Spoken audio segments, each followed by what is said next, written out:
Hello and happy Black History Month. I'm Anthony Pegues, Vice President of Diversity, Equity, and Inclusion and Justice here at Defenders of Wildlife. And thank you for joining us to celebrate and acknowledge this special time of year where we illuminate the efforts, achievements, and challenges of African Americans in conservation. I want to extend a warm welcome to all our guests that have joined us today and say hello again to my fellow staff members that are here as well. DEIJ is important to the mission of Defenders as we continue to amplify the voices of and increase representation of marginalized communities in conservation.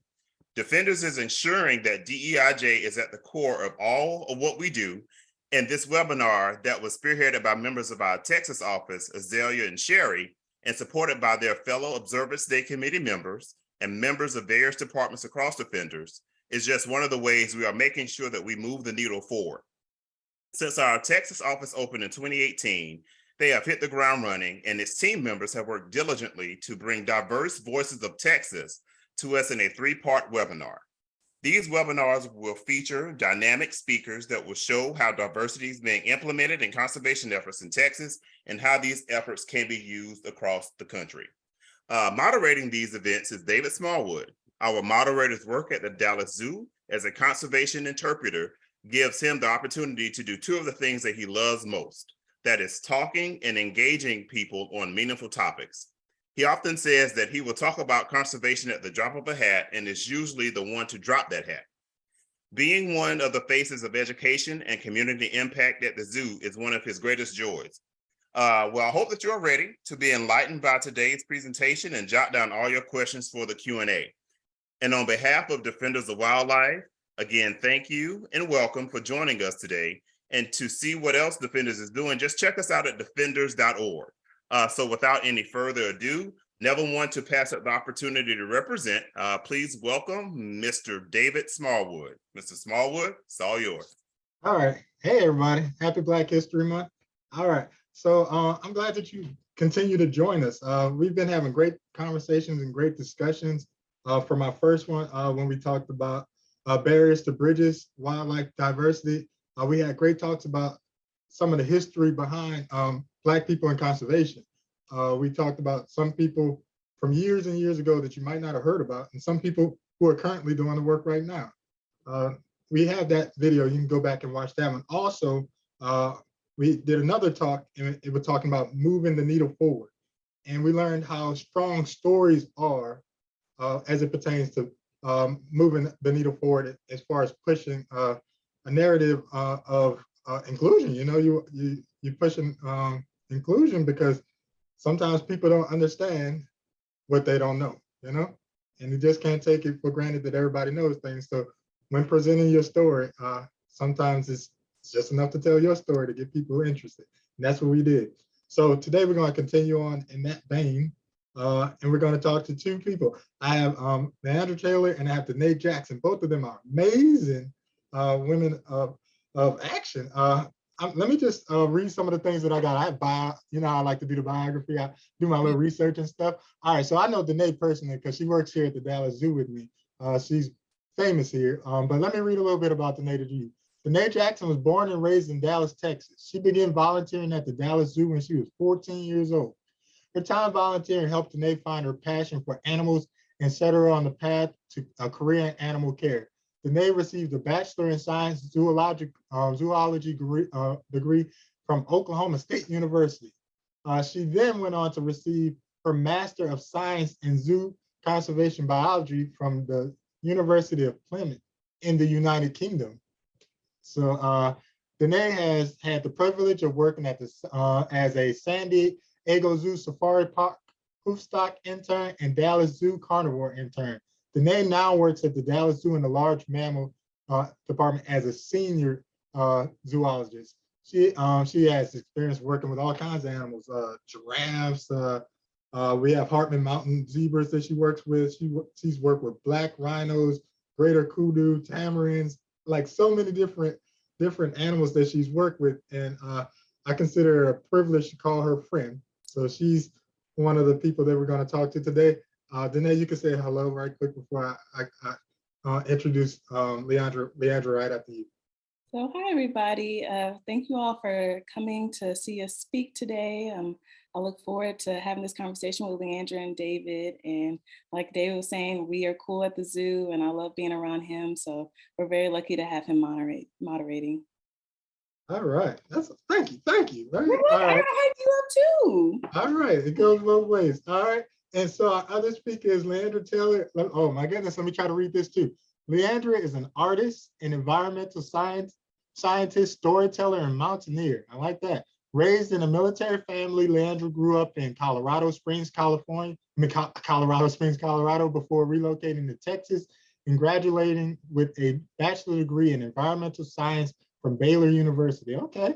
Finding her love for art and nature at a young age, Leandra is inspired by the beauty of nature and reconnecting Black and Brown people to outdoor spaces. Over the past 6 years, Leandra has been a volunteer leader with Outdoor Afro, a nonprofit that celebrates and inspires Black connections and leaderships in nature. Her most recent accomplishments as an artist include designing an ENO hammock, Keen footwear hiking boots, and smart wool socks in collaboration with Outdoor Afro. Leandra is a nonprofit and public sector professional with experience increasing community engagement in public land management. She has previously worked for the U.S. Fish and Wildlife Service and currently serves as the Partnership and Community Outreach Coordinator for the Southern Appalachian Wildlife Stewards based in Asheville, North Carolina. In her free time, Leandra enjoys hiking, bird watching, nature journaling, and spending time with her family and friends. All right, Leandra, welcome. David, thank you so much. It's always weird hearing my own bio, but that was really great the way you just read that. And I want to say happy Black History Month to everybody. I'm so excited to jump into this conversation with Danae and David. I feel honored to be here, so I'll just leave it at that and we can jump right into it.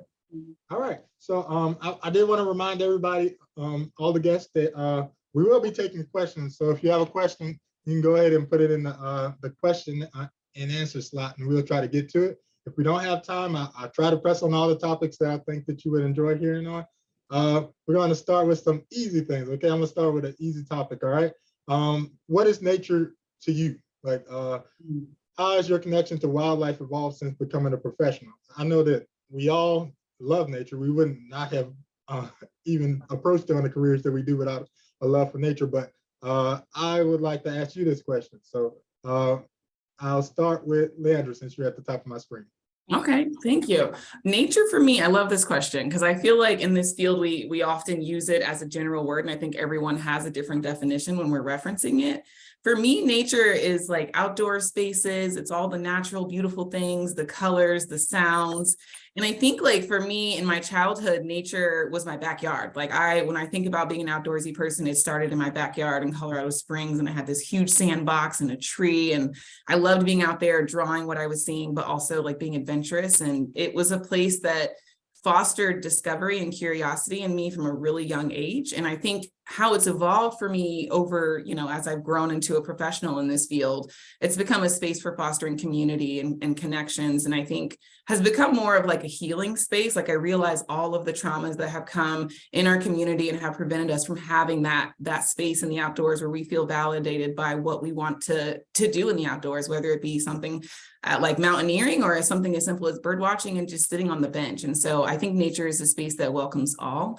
And I really like to think that we're all a part of nature at the same time. So we're not separate from nature, but pieces of it. Awesome. Now our topic today, like the main topic overreaching, is breaking through that green ceiling and then sending it back down, sending that elevator back down. And so I'll start formatting questions around like that. But Danae, the same question. What is nature to you, and how has your connection to the wildlife evolved since you became a professional? So for me, my answer is much like I was about to say your name wrong, girl. I'm sorry, Leandra. Going outside and feeling the sun on your face, seeing the animals, because my entire life I've been really interested in animals. Clearly, I became a zoologist, seeing how they interact with the world and seeing how people interact with animals themselves. And that goes from looking at the squirrels that run around in Texas and the bunnies to the crickets that make all the noise at night. It's about seeing how we all coexist with those animals and with the ecosystems around us and how they bring us joy. I'm not an individual who likes to be inside at all. My mom can tell you that. I can only be in my house for about 2 hours, and then I have to get outside to feel the sun on my face, see what's going on outside, and see what all the animals and organisms are doing. As I've become a professional, my view of nature has evolved to see how we are affecting nature. So I think more of in the name of conservation and how we as humans affect the outdoor world and how in tandem that's going to affect us back. So I'm always thinking about nature as how we can interact with it and how we can help foster it and save it rather than destroy it. I love it. Like, I like how y'all both said two things that resonated with me. Y'all both spoke on how it's our nature. You know, it's not just one person's nature. No, it's all of ours. This is our planet. And it's like that. Like, I connect the same ways. I didn't grow up rich. We kind of grew up kind of poor, in fact. And my mom would always take us to wildlife parks just outside. I'm from New Orleans, so some of the parks had alligators and snakes and different things like that. And I just felt like I was at home out there. Like, from an early age, I knew that that's where I wanted to be. I felt like I was a part of it. Like, when you think of an ecosystem, people are a part of that ecosystem. Absolutely. And I was out there and I just felt at home. And so as it pertains to me, my job here at the Dallas Zoo, I work with a lot of kids because I'm in the education department, and I get to see the joy in their eyes when the same joy that I had, I get to see in the eyes of those kids. And I want to push it. I want to push it up. I want to make the next wave of people doing what we do. We're making those strides for them. Right. So let's think about some things. Do you remember your first role as it pertains, like, for me, my first entry into this career, I worked as a STEM teacher. I taught kids about science, technology, engineering, and math.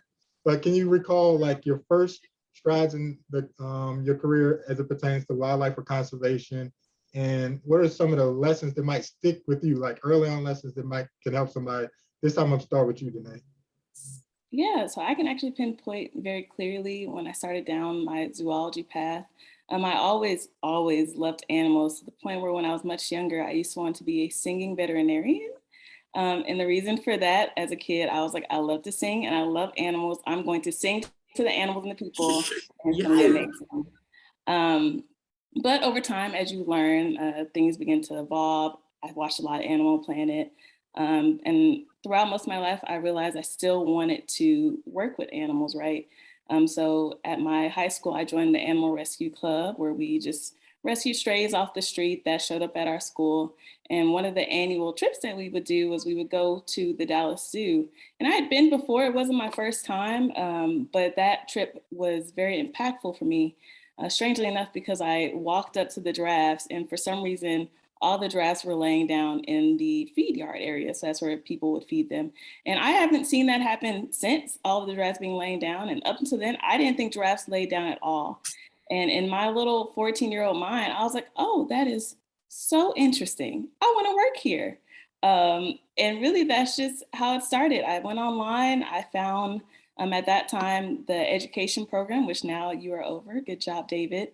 But yeah, I found the education program and started to apply for their junior camp counselor program. Because at that time, I loved animals, but I also loved to talk a lot and I loved to be around people. And so I was like, maybe, I don't know, do I want to be with animals? So that little volunteer job was very integral in me figuring it out. So yeah, I applied to the Dallas Zoo's junior camp counselor program, and then they rejected me.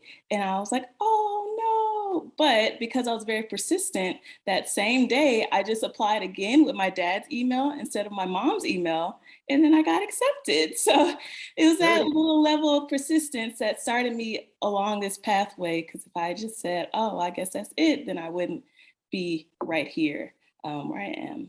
What was the second part of the question? I forgot. Modern problems require modern solutions, right? Another email saved today, right?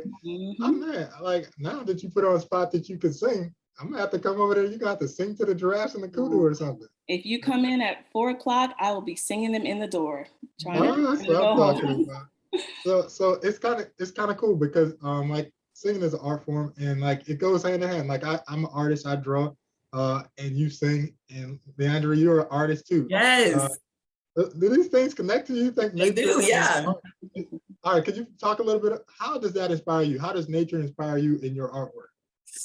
Oh, nature inspires me in so many ways in my artwork. I think from the like everything that I see, the lines, the shapes, the way that it complements itself. Like there's something about colors in nature. Like I always feel envious that as much as I try, I could never recreate that same like natural vibrancy or like get that exact hue. And I think for me, I see so many ways that Blackness is reflected in nature, like from the deepness of the soils to like the way our hair defies gravity, like trees. Like there's so many things that I'm just like, we are here in nature. We are part of nature. And I think that is what really speaks to me. And I think it has been like a part of my creative brain where I can just make up, you're in like a imaginary story or something like that. But I think also the possibility that you see in nature where like the recovery from natural disasters and the way that nature cycles through things. My artist persona, I decided to call seasonally because I really resonated with like the changes of the seasons. And I was at one point in my life where I just felt like everything was so chaotic and in transition. And I stopped and I realized like how beautiful that transition phase can be and how necessary it is for the next thing. And I think nature just brings out the most beautiful parts in everything. Like even death can be beautiful, like watching a log turn into mushrooms and all the decomposers come out and do their jobs. Like there is a role for everything in nature. And I love that. Hey, yeah. I hear. Should I talk about my my first internship? Your first role. What was your first role like? So my first role, I'm so excited. Anyways, so in 2014, after I graduated from Baylor, I went to Albuquerque, New Mexico. Didn't know anyone, but I was an Army brat. So I'm like, I could do it. I could adapt to a new place. And I took an internship with the Student Conservation Association as a data management intern. And I was compiling 60 years worth of whooping crane data. So I'm wearing my whooping crane earrings today. And I loved that. And I felt the same thing you were sharing, Danae, where I was like, I really love this data. I love what I'm doing, but I miss interacting with people. And I had a couple of experiences throughout that internship that really shaped and really highlighted for me that part of my superpowers was the fact that I do understand science and really love studying it, but also can translate it, from the PhD level back to the public in a way that is digestible and interesting. Like I feel like sometimes when we're talking as scientists, we're in the nitty gritty and people are just like, I have no idea what they're talking about. And so that internship for me, I really realized the importance of making sure the public is aware of what we're doing and why we're doing it certain ways, like the studies, why we change them, what does that mean to do that? And one of the things that I heard during that internship from someone that was above me was that we were looking for different jobs that I could apply for after my internship. And they made the comment that like, they're so tired of these schools giving out degrees that aren't really degrees. And I was a few months out of school, like I had just graduated. So that was earth shattering. Like, I was like, I don't know what you just mean that you did all this work and did all this time for this degree that you're saying has no value. And it really hurt me, but I think it also challenged me to work towards my strengths. And I started to take note of the things that I was really good at. Instead of sitting and looking at my resume and all the things that I felt like it didn't have, the ornithology, the this, the that, I majored in environmental science because I love the broader picture of the ecosystem. And I know there are scientists that want to go all the way down to the molecular level, but I'm more of a big picture thinker. And so I really wanted to, there was a reason I didn't choose that major. And so I wanted to spend more time with the things that I felt like I was doing well, the feedback that I felt like was positive, which was anyone that works with you loves working with you and they want to have you back. And you're really good at communicating, you're good at public speaking. And I'm like, these are the things that could be good for me. And so I decided to lean more into that. And I found so much more power in being able to show up in spaces knowing what I could do well. And I remember trying to decide between going to grad school, because I'm like, well, if this degree isn't a degree, then I need another one. And one of my supervisors said that I should pursue more of the public facing positions. And for me, that was a game changer. And I decided to take another internship as an AmeriCorps Vista, which was a struggle. I won't even lie, I struggled. But I got the professional skills that I was looking for. And so I was able to kind of swivel from data management, but still understanding the science, to doing more public facing, relationship building. The things that were my strengths in my internship are my job now. So I really had to be creative and think outside the box. And for people that are just starting out, I think that was the second part of your question. If there were pieces of advice, I think definitely working to your strengths and not being discouraged. And I know that definitely as people of color in this field, it can feel really lonely and isolating to be in that. So being open to exploring different things. I had the opportunity throughout that internship to explore different go out into the field and do different field jobs and studies and all kinds of things. And I was able to land on what felt right for me. So being open to the possibility and not feeling discouraged by not knowing exactly what you want to do, I think is what I would tell myself about 10 years ago. That's what I'm talking. I like the fact that you touched on it, because sometimes after you finish with school, it's like, yeah, I have this degree. Oh, I was convinced that I should get a job just because I had it. That was a reality check for me. Like that I wasn't just going to have a job because I had a degree. I'm like, what do you mean? I feel like I should have all kinds of people knocking at my door. My papers, like, here's my papers. I'm official. Yeah. That's the dream they tell you, though. That's the dream they tell you. Oh, for sure. You'll get a job. Uh-huh. It's that easy. I mean, education is great. I'm a champion for that, right? Education is great. But you did touch on something, your superpowers. You know what you're great at, you know what you bring to the room. I talk to so many younger people. I'm a little bit older than some, but I talk to a lot of young people, and the situation is a lot of them are just getting out of college and they are stepping their feet into these careers. And sometimes it is daunting. But I feel like I'm the Flavor Flav of like conservation of wildlife. I try to hype people up. Yes. That you do. The degrees and focused on this. So what? So what? Make a space for yourself, right? Yes. Sometimes you got to make a space. Like I am a proponent of once you get in the room, be in the room. Absolutely. Like the room is yours. Make it yours. I am the room. All too often, I talk to people who sometimes, like Black people, who get these jobs and they get these careers and they're in there, and sometimes they get they feel kind of self-conscious, like, hey, am I supposed to be here? Because sometimes it is. You're the only Black person in the room. You're the only Black, brown, person of color in the room. And sometimes you're like, is this my spot? And I say, yes, this is your spot. Take it over. Make it yours. And Danae will tell you, I'm hyping people up all around because I see it. I see the excellence. Like, I don't know if it's a gift that I have, but I can see excellence. And I will champion that excellence. So when you talk about, learn your strengths. That's great advice to give to young people coming out right now. Now, a lot of opportunities that are in these positions do require you to know some people. Like, you know what I mean? Most careers or opportunities are based on like people sometimes. And like sometimes you won't start off knowing those people. But if you make yourself known in that room, like, can y'all talk to me about, like, has there ever been like a person, like right now, like I want to deal with people, like a Black person. Is there a Black person who that inspired you to continue to push? Like somebody like a hype person for you? Yeah, so for me, it goes all the way back to that my time in education at the Dallas Zoo. My first day, I met a woman, her name was Tanja, and she was a supervisor at the Dallas Zoo. And up until then, I hadn't seen really any Black people who worked at the Dallas Zoo in the animal care area. So to see her child was also in the program with me, to see her roll up in her Escalade, and she was like, hey, I work with animals. And she was just very outgoing and open. And once I told her, hey, I think I want to be a zoologist, a zookeeper, she supported me from that point on. And even though she's no longer at the zoo, if you check on all my social media, she is there still supporting me. And she was very inspirational because you could tell with Tanja, she didn't become whitewashed, right? She was always authentically herself.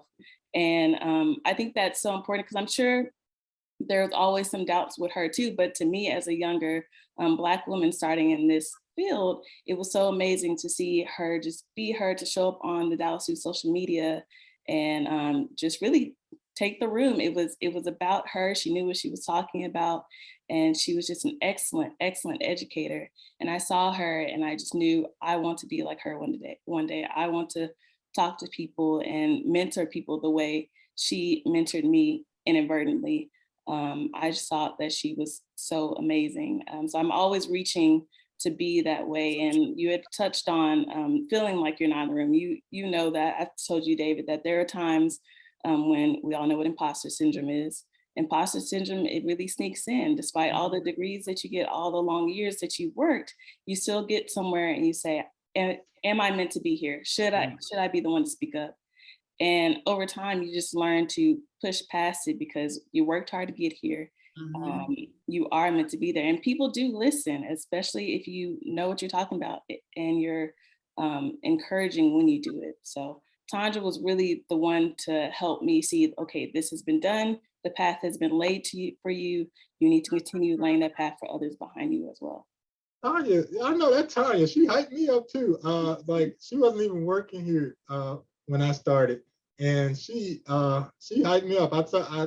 We both like herpetology. We both love reptiles, and so yeah, same deal. She hyped me up to work at the Dallas Zoo.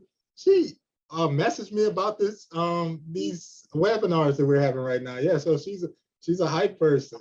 Leandra, do you have a hype person? Do you have somebody like that? Yeah, absolutely. I have. So I'm going to shout out Rumap, who is the founder of Outdoor Afro, which is a nonprofit that inspires Black connections and leadership in nature. And I joined in 2016. And I think Rumap, she represents a lot of different things for me, but I think her role in the outdoor field and helping Black people connect to nature in a way that is like blackety black. Like there's nothing about it, or we just show up. So I think when I went to my first leadership training, it was the first time that I went into a room full of Black people that all it was 80. I will never forget. I'm getting chills right now thinking about the day that I walked into that room. And it was a pivotal moment in my career because it taught me like the value that I have, the leadership skills I already have. And that organization has continued to water me as a leader and as a Black woman. And I feel like not only did Rue accept me or like into Outdoor Afro, but also has uplifted other skill sets like me as an artist and other passions that I didn't feel were valid, like all of those imposter things that I was telling myself. So I would also shout out the entire Outdoor Afro community because it is saturated with Black excellence. And there are so many different people that I lean on for friendships to professional advice to just having another person in the space that looks like you and shows up for you. And that organization is also one of the first spaces that I outwardly said, like, yes, I am an artist. Because I think for so long I had that starving artist in my head and I didn't really water that. I told myself it wasn't worth my time. And so since about 2018 has been when I've kind of retaken on that artist journey. But for me, Rue represents that strength and perseverance in this field, but also the ability to just uplift others in their own strengths. Like, I think from the day you walk in, make it very apparent that you right now today have value. Like we don't have to add anything else to you. We're going to train you and make you a better leader, but you have value right now today. And so I think that space for me was just, it was very pivotal and it was so uplifting and inspiring for me. That's what I say. Like sometimes people want to view it like your job is a gift to you. Like I feel like we're the gift. I feel like we are the gift. Yeah, we're the gift. Like I promise you, like no matter like every level of success that I've achieved so far, I felt it. Like I felt it. Like when I was that little boy, I felt all that inside of me, and I knew somewhere, somehow, little David was going to get to live this out. If little David could see me right now, I'm living my dream. And the truth is, like we talked about looking out for the next little Davids or whatever. Like here at the zoo, I get good opportunities because we have a lot of interns. We have a lot of people just getting in. And my department, I do want to shout out my department, the Education and Conservation Department, because when I first started in this department, I had a supervisor, Chandler Sharp, Black man. My boy Isaac Trevino, Black man, actually Black and Mexican man. There we go. We started together. And I can't tell you how rare that is in the zoo field. Like in the zoo demographics, 6% of people who work at all zoos, 6% across the board are Black or African American. That's it. So like to have 3 in my little department, I was jazzed and I was stoked, and it set me forth on that path. Now I read somebody say a comment about how sometimes you are the network. Like Jay-Z says that I'm not a businessman, I'm a business man. So sometimes you are your network, and like you have to go out there. You might not know anybody yet. It may not be, but some people will see you. I see Leandra Taylor and I see what she's doing. I want to connect with her. I see Danae Jackson on the wall in the Dallas Zoo, and not just on the mural on the wall, but like throughout the zoo.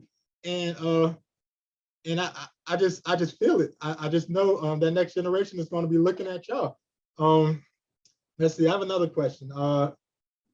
When's the first time you felt like you made an impact? When did you know, hey, I did something here? Like I can start it while y'all think about it. Like I knew I made an impact because my role at the zoo does a lot of different things, but I do zoo camps still. I still interact with the zoo camps, and I lead some of those. And we had like not often do I have Black kids in my group because sometimes it's money, sometimes people just don't have the means to get it. But I had a little kid, his name was Kennedy. I'll never forget him because he was in my group and he was like, Mr. David, I want to grow up and do what you do. Like usually kids say, I want to be a veterinarian, I want to be a zoologist. They'll never say they want to be a zoo educator. You know, I don't think anybody ever said that before Kennedy. He was the first person in history to say that. But I knew like when Kennedy said that, and then his mom came and echoed that like later towards the end of the week, she was like, you really made an impact on him. And I was like, okay, I'm where I'm supposed to be. This time I'm gonna start with you, Leandra. Do you remember a moment like that for yourself? Yeah, I do. So it actually was when I was still an intern in Albuquerque, and I had helped facilitate an event that was next to the Rio Grande River. And we brought out some families that were a part of a program that were bringing out youth that are somehow connected to the criminal justice system. And so whether it's them or their family members, and so this was an opportunity for them to come out with their family members and see the river. And there was an older woman that came up to me afterwards, and she said, I just want to thank you for putting this together and taking us on this tour, because I always dreamt of coming here with my granddaughter, and I never thought that I would actually be able to. And so it was a really powerful moment for me as an intern and as someone who just felt like, yeah, I'm just talking about birds right now. Like we're just going to the river.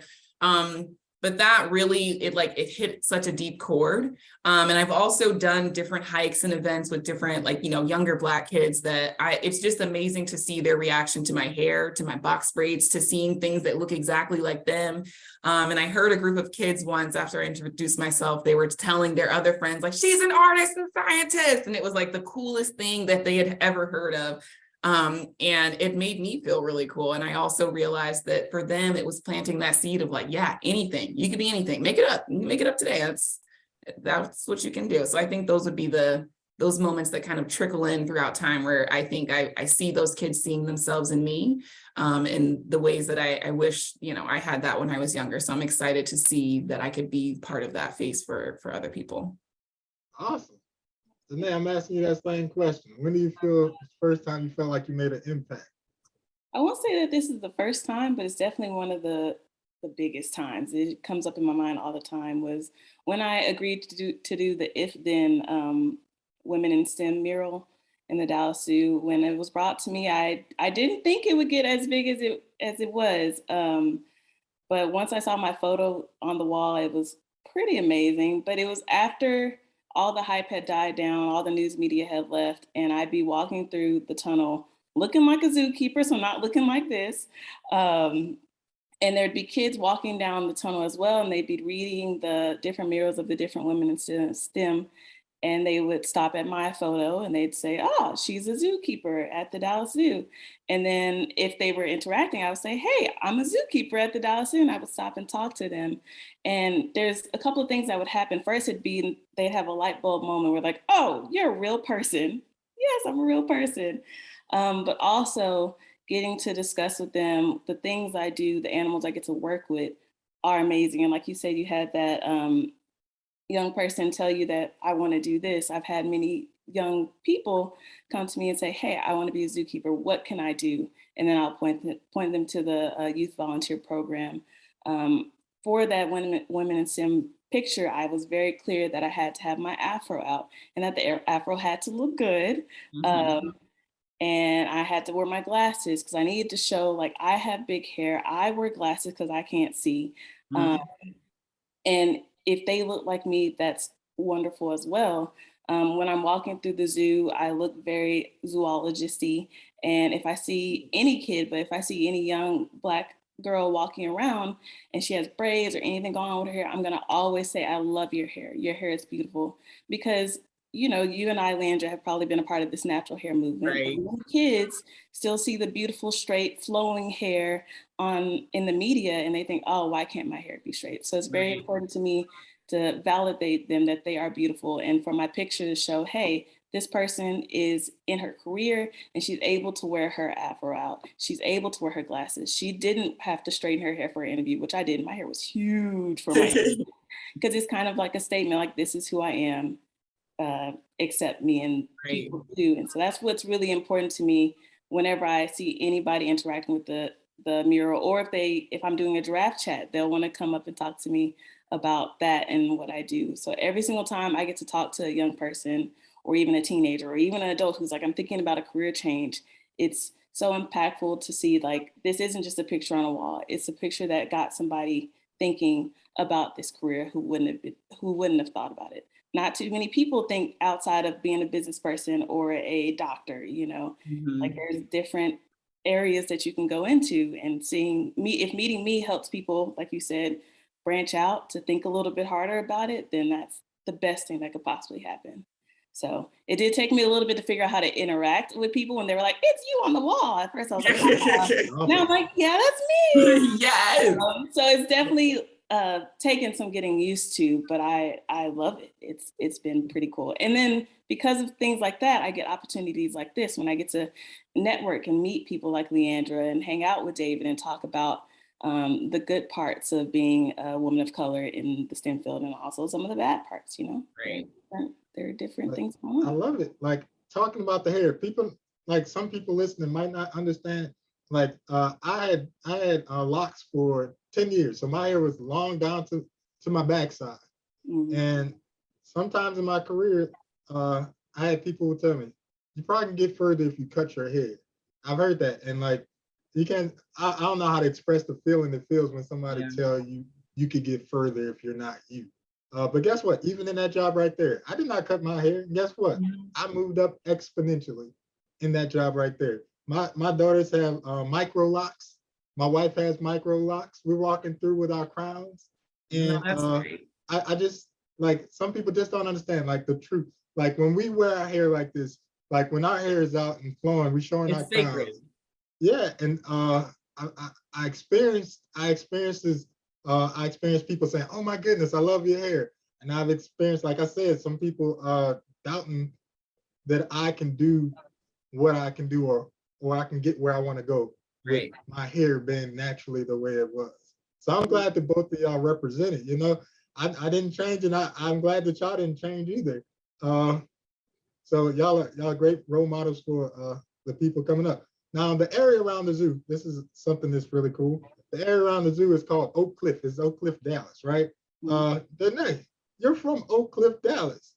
What does it mean? Well, I said, yeah, you grew up around here, right? Yeah, I grew up around here. All right. And so, like, in this area, what does it feel like to be working in an institution, like working at the Dallas Zoo, seeing people? Because, like, the zoo guest that comes here, like, I get people from all around this neighborhood, and they see us, and it's like, I feel like we glow. Like, I'm glad to be one of the faces of the zoo. How do you, like, I guess I should pose this question, like, how do you feel being a face of something? Like, because whether you know it or not, Danae, you're a face at the Dallas Zoo. I'm a face at the Dallas Zoo. I know this, like, and I embrace it. You know, I do. I want to represent.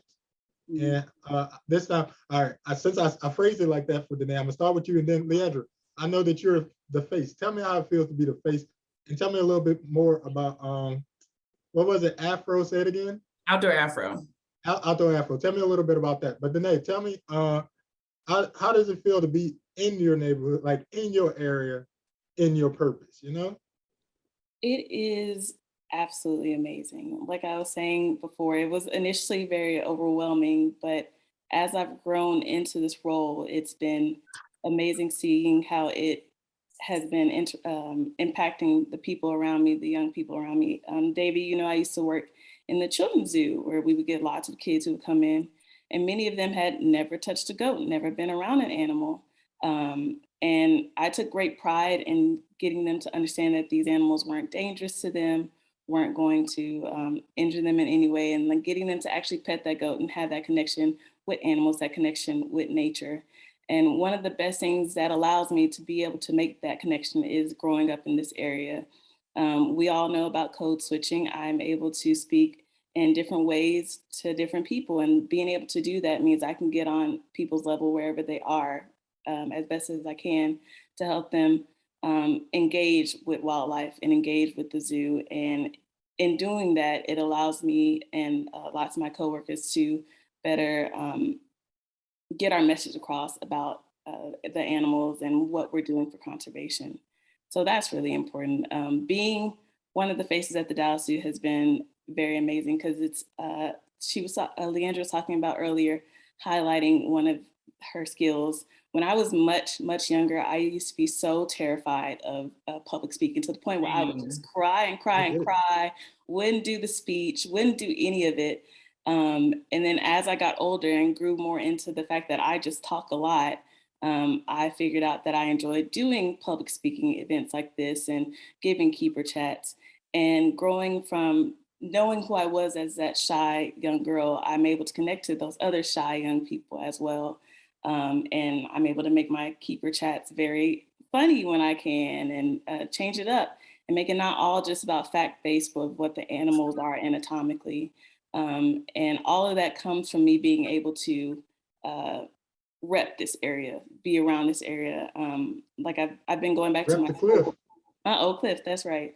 I've been going back to my old school lately to talk to some of the kids and get to know them, just to say like, I made it. Like I'm doing well, and a lot of it is because of the support that I've had from my family as well. But if I can do this, you can do this and more. That's what I always want to underscore. You can do more than me. I have an intern right now, and I just always say like, be better than me. Because if I'm doing this, you can do better. It's just a blueprint for you to build on. Y'all both said the same thing at different times. Like you could be the smartest person in the room, a brilliant person. And if you can't communicate that to everybody in the room, then it means nothing. You know what I mean? Like you could be a genius and nobody would ever know because they wouldn't understand a word you're saying. And y'all both said how y'all can speak to whoever's in the room, and I really appreciate that. All right, so Leandra, tell me a little bit about Yeah, so I feel like I can't say I'm the face of Outdoor Afro for sure, but and I'll also share that my words are like my own, and like Outdoor Afro has their own team who speaks for them. But I do want to say that what's really happened for me throughout the years, and especially as I've done the collaborations with different brands like Eno Hammocks and Smart Wool and Keen, I've gotten to see my face more, like as an artist and scientist. Like you can Google Outdoor Afro and these different products, and I'm on each of these websites. I'm on the Smart Wool website. I designed a sock that has black faces all over it because I'm like, I'm blackity black, and I want these socks to be that too. And so for me, I think it's been really surreal. And at times, like it feels kind of outer body, like sometimes it's that imposter that doesn't feel like it was me that did it.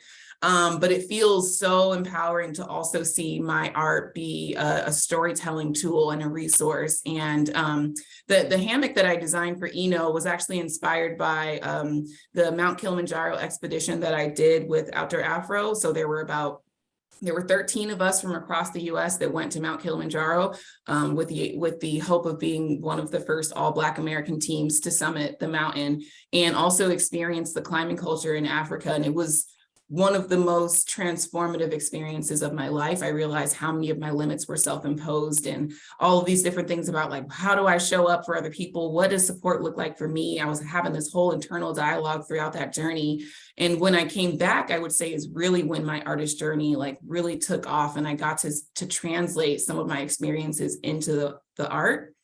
And so I think that it's been really, really empowering in that way, and also healing. My inner artist that I hadn't nurtured for so long now feels very validated and seen. And the Keen collaboration is part of Outdoor Afro's swimmership program. And so the goal of that program over the next year, or the next 10 years, is to provide 100,000 Black kids with swimming lessons. And so that's really there to address the statistic of Black kids drowning at 5 times the rate of other people. And so it kind of goes back to your last question of when I realized I was making an impact. But some of that, like seeing Black people in my hammock, seeing Black joy in nature in the hammock that I created with the hopes that Black people would experience joy in nature with it. I can't put it to words. Seeing Black people in my socks, like seeing them in the Keen boots and they're out in the water. You know, I grew up hearing things like Black people we don't go outside, we don't do this. And when I was training for Kilimanjaro, there was a family friend that said, Black people don't do that. And I said, you don't do that. I'm about to do it. I'm about to stand at the top of that mountain. And I did. And I realized also in that, like, what does it mean to define your summit? Like my summit was actually on day 3 when I got really sick and, you know, vomited in my tent and had to push past that moment, push past that fear and all those things I was telling myself what I could do. And so that was what really like inspired a lot of that hammock design, just that love and joy that went into that hike. And so when I see myself in those products now, I think of how hard I worked to get there and how hard I worked to foster that inner artist and to like be back in a space where I find value in the things that I'm creating. And so it just brings me so much joy to see Black people in those products, and for myself to be representation as a Black artist, especially in the outdoor industry, which very much is predominantly white space. So that has been, yeah, I don't even know if I have the words, but it's one of my favorite things. And, you know, sometimes you just got to Google yourself, just, you know, feel inspired. You got to Google yourself and see what's out there, see the pictures. And so, yeah, that was, I think that's what my face is starting to mean to me, like seeing myself and being so proud of seeing myself, like removing the shock of like, who is she and how does she do it? It's you did that. So that has been what, like, seeing my face over and over has helped me. I was like you, Danae, like, I feel like growing up, I wouldn't even walk up to a person and say something. I didn't like speaking in front of other people. And when I moved to Albuquerque, I was like, you can be who you want. You can be that version of yourself that you've been hiding and kind of telling yourself wasn't worthy, and show up for yourself. And I didn't know anyone, so I had to show up for myself. I could let y'all go on. All right, I have some questions from the audience that I do want to get out there for y'all, okay? So one of them is, let's see what this one says. What challenges have, I'm gonna ask each one of you, like I'm asking you a question, Danae, and I'm gonna ask you a question, Leandra. All right, so one question is, what challenges have you faced as a Black conservationist scientist in an industry that lacks diversity? How have you overcome these challenges? Who wants to answer that one? Anybody? I can pick you if you want. I can answer. Go for it, Danae. One of the biggest challenges it's pretty much one of the most glaring. You're often the only person in the room who is African American. And in doing so, you are often the person who people come to with their questions about African Americans or what's going on, injustice going on around the United States. And it is often a minefield, especially for me, because I generally try to be very nice and professional when possible, talking about it. And I do want people to come to me with those questions, because if they're coming to me, that means they want to learn.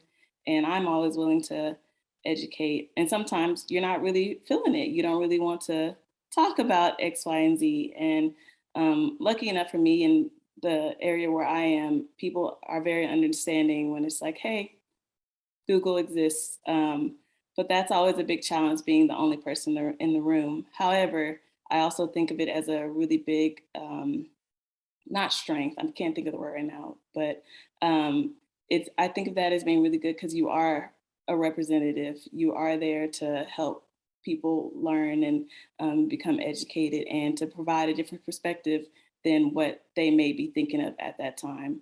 Like somebody may say, why won't this kid touch a goat? It's just a goat. But then they don't realize, hey, they've never been to a petting yard. They've never been to do these things. They just went to school, and that's about all.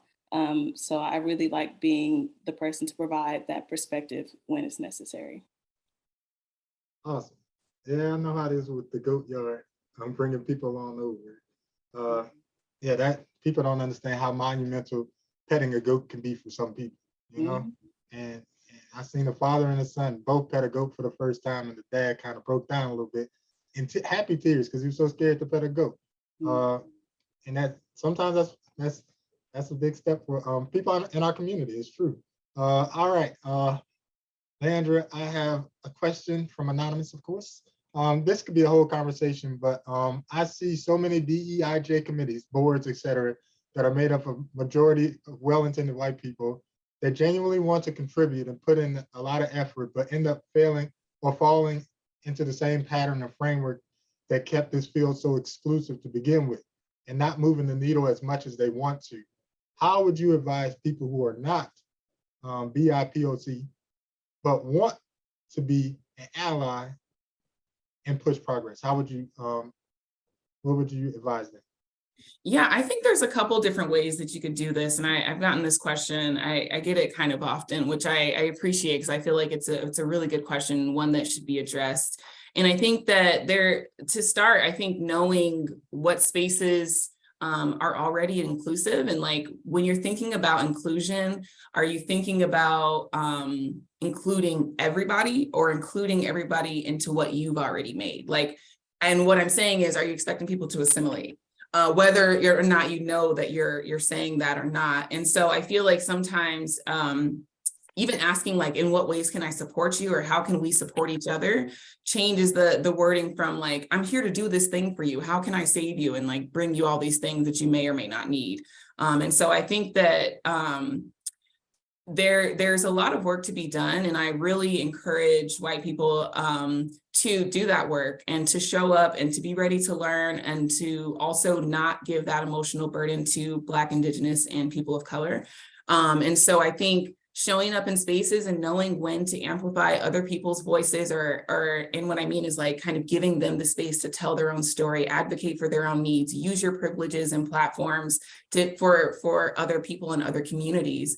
And that can look like elevating different voices, doing speaker series, and like just providing more spaces for other perspectives to become a part of it, while also recognizing that we're all on this personal journey to learn what we don't know and to be more inclusive. And it's okay to make a mistake. You don't have to be perfect. You're not going to always say the right thing. And I think sometimes people they have that like anxiety about doing the perfect thing and then there's no action. And I think that lack of action can be really discouraging too.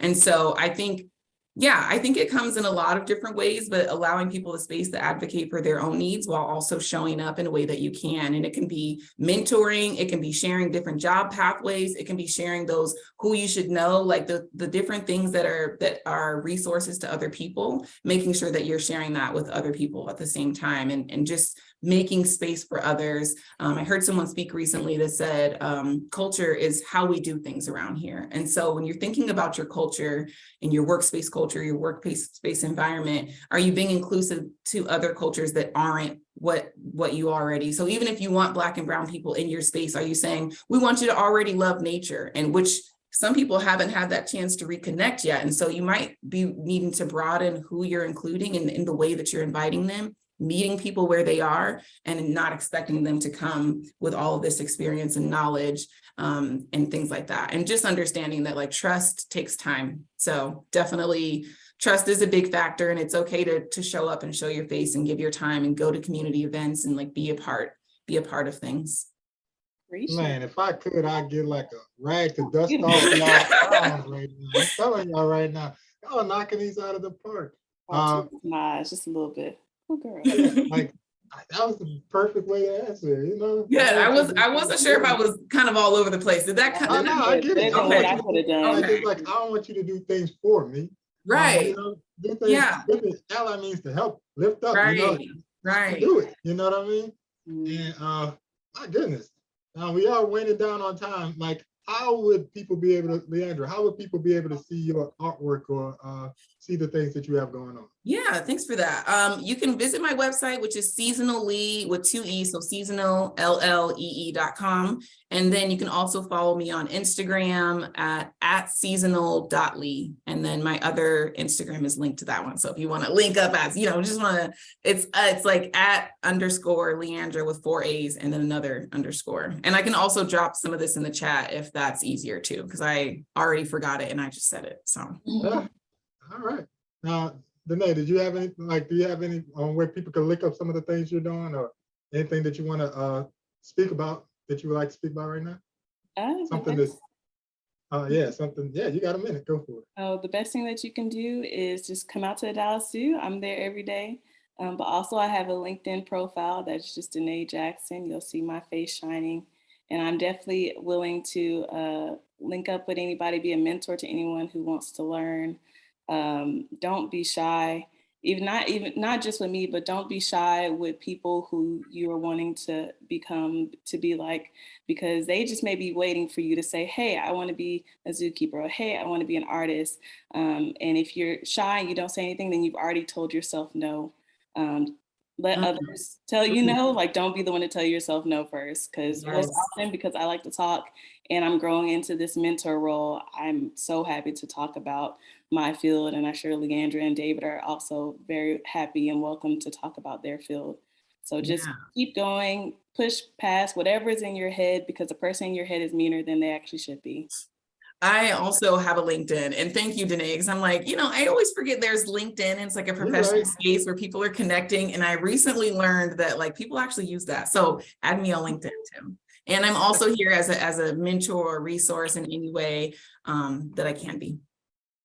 Exactly. Like, all right. So me and my wife and my daughter are working on my LinkedIn, like, because I often I got Facebook, I got Instagram, and I like, if you wanted to reach out to me, I do the same. My email is simple, david.smallwood@dallaszoo.com.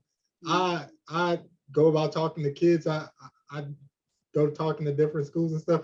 I do want to say that I am thankful for this opportunity to have been on all of these different webinars this whole month. Like, it's been rewarding to me to speak to so many different people who exhibit Black excellence. It's true, that excellence, like, y'all giving me Black boy joy, it's like true. Like I well up a little bit inside when I think about these things, because I've gone through some things, like I said, and to be where I am now, and to be viewed as the way I'm viewed right now, like